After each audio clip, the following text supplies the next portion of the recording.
There was no, like, absolute proof. No. And a lot of Nazis did escape and go to South America. The majority of anyone with power.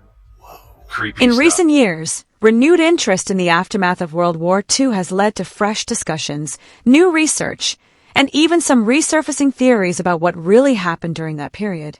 This is exactly why Joe Rogan invited Tim Kennedy onto the Joe Rogan Experience to dig into these claims and separate fact from speculation. During their conversation, Rogan appeared genuinely surprised by some of the more outlandish theories surrounding the fate of Adolf Hitler, often referred to indirectly as the mustache guy. While mainstream history maintains one conclusion, alternative ideas continue to circulate, making it a topic that sparks curiosity and debate. We're breaking it all down and reviewing everything. So if you're into deep dives like this, go ahead and hit that subscribe button, and let's get started. What is Finding Hitler all about? Is it legit? Because a lot of people are like, Finding Hitler, get the fuck out of here. Yeah. They found Hitler, he died. Yeah, I mean, Not really? we don't know. Right. This isn't like Ancient Aliens. They declassified a bunch of documents. Both the Israelis, the British, and the Germans and Americans in the past 20 years have been consistently declassifying documents. And there were a bunch of specifically FBI documents that we were spending millions and millions of dollars actively searching for Hitler after the war. Really? Yeah, like millions of dollars trying to find out where this guy went. Tons of real FBI documents with real leads, with real informants, some first eye accounts saying that they physically. So anyways, that's the show, is us trying to find out, sift through reality and, the fiction of the allure, the mystery of that act. That's right. Tim Kennedy, a Green Beret and public figure, gained wider attention through the Hunting Hitler series on the History Channel, where he explored alternative theories about the fate of Adolf Hitler. The mystery surrounding Hitler's final days after World War II has fueled decades of speculation, much of it originating from early Soviet reports. Initially, Soviet forces claimed they had found remains in the Berlin bunker that matched Hitler. However, conflicting statements soon followed. Georgy Zhukov later suggested that no definitive body had been identified, and Joseph Stalin himself speculated publicly that Hitler might have escaped, possibly to places like Argentina or Spain. These contradictions helped spark a wave of conspiracy theories that persisted for years. Mainstream historical consensus today, supported by extensive evidence, including dental records and eyewitness accounts, holds that Hitler died in Berlin in 1945. Still, shows like Hunting Hitler explored declassified documents and pursued leads tied to escape theories, which is what made Kennedy's investigation so intriguing to viewers. It's less about rewriting history and more about examining how uncertainty and conflicting early reports create. So what's the official story? The official story is that he killed himself, right? Yep. He killed himself in the bunker with Yeah. David Braun. Yep. And is there any photographic evidence of his death or anything? Yeah. So what the Russians got the body and they got his skull.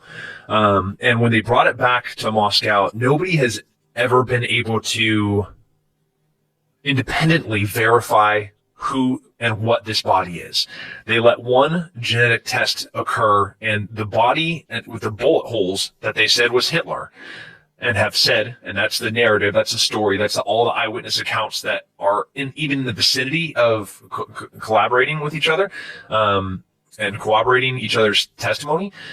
Like the closest version, because none of it seems to be very accurate, is that, okay, here's Hitler's skull, and when they did the genetic testing, it's that of a 35-year-old woman.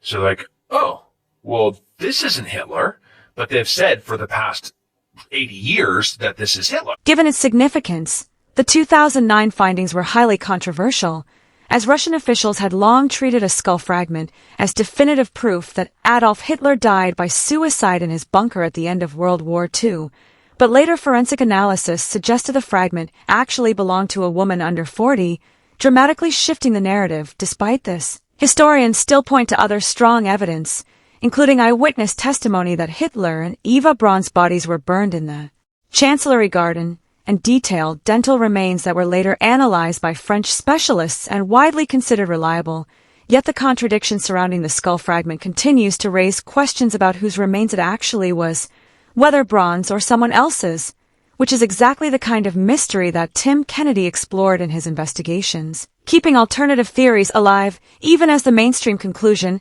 remains that Hitler died in Berlin in 1945. And that's what the physical proof is for sure. The woman that head that they were saying was Hitler is definitely not Hitler. It was absolutely not. That's a fact. So they don't have Hitler's body. So then our other option was, okay, is it Eva Braun's? Did they just grab the wrong body, right? So there are still descendants of Eva, and we tried to have them allow us to do it. Then we tried to go through, like, what's those websites called? 23andMe? Yeah. There's like a bunch of them. Right. We tried to go that route, but they wouldn't consent to it. No. The Eva Braun's family. No. They just want it gone. They just don't want to. Yeah. They're super pissed that we even found them. I'm sure. Which was hard. Which was really hard. Just hold them down, get them to spit in a bucket. Yeah. I know. I mean, or pull their trash and pull stuff out of there. No, I would totally not do that. Definitely not do that. After all, there are other ways one might try to verify such claims, though not all of them are necessarily practical or even legal. The complication here is that since Eva Braun never had children, it's inaccurate to speak of direct descendants for comparison. Only extended relatives exist, which makes definitive testing more complex. The discussion then broadened to other high-ranking figures from World War II and the long-standing claims that some may have escaped to places like Argentina, theories that have persisted for decades. It's also important to remember that this particular conversation and investigation, including those by Tim Kennedy, took place around 2018, well before many newer documents and declassifications became available, which adds another layer to how these ideas were formed. And lines that guys were able to successfully get out of Europe into South America. And there's no question that we're talking thousands, if not tens of thousands of high-ranking Nazis made it there. Tens of thousands. Tens of thousands. And I'm not talking like little soldiers.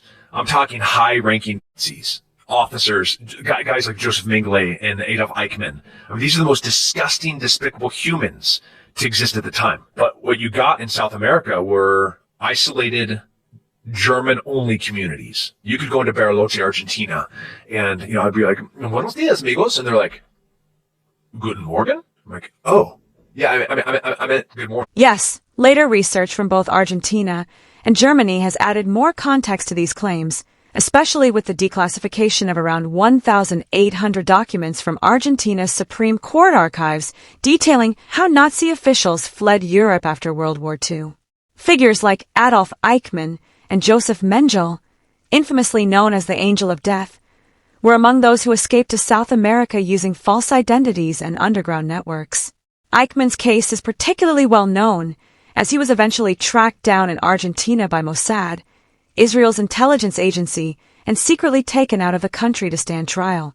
These revelations help confirm that escape routes did exist, which is why shows like Hunting Hitler gained so much attention.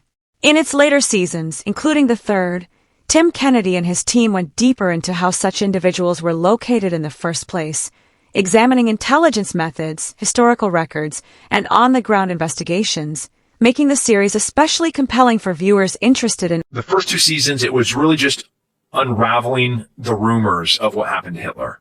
The third season was my favorite because I actually got to do real work. They said, okay, I got the second season. I got to bring in more special forces guys, a CIA targeter, Nadia, who helped my unit kill Zarqawi in 2006, was okay. Let's start following the Adolf Eichmanns. Let's start following the Joseph Mengeles. And let's start following the Skorzynskis. Hitler's personal bodyguard that was a colonel in the SS that went on to work for everybody after the war fighting. Fascists do not like communists. So this guy was working for everybody to include the CIA fighting fascism in South America, or fighting communism as a fascist in South America in the 50s, 60s, and 70s. Whoa. Creepy stuff. And that ultimately turned out to be the final season of Hunting Hitler. The approach sparked strong reactions. Many historians openly criticized it as speculative or methodologically weak, while others felt it ventured too close to sensitive historical ground, so you can clearly see both sides of the debate. At the same time, critics often point out that these same historians rarely pursue alternative angles beyond the established narrative. Of course, Adolf Hitler was born in 1889, so regardless of any escape theories, he would not be alive today. Still, what the show did highlight effectively was how numerous high-ranking figures connected to World War II and its aftermath were involved in atrocities, and how some of them managed to evade capture and justice in the chaotic years that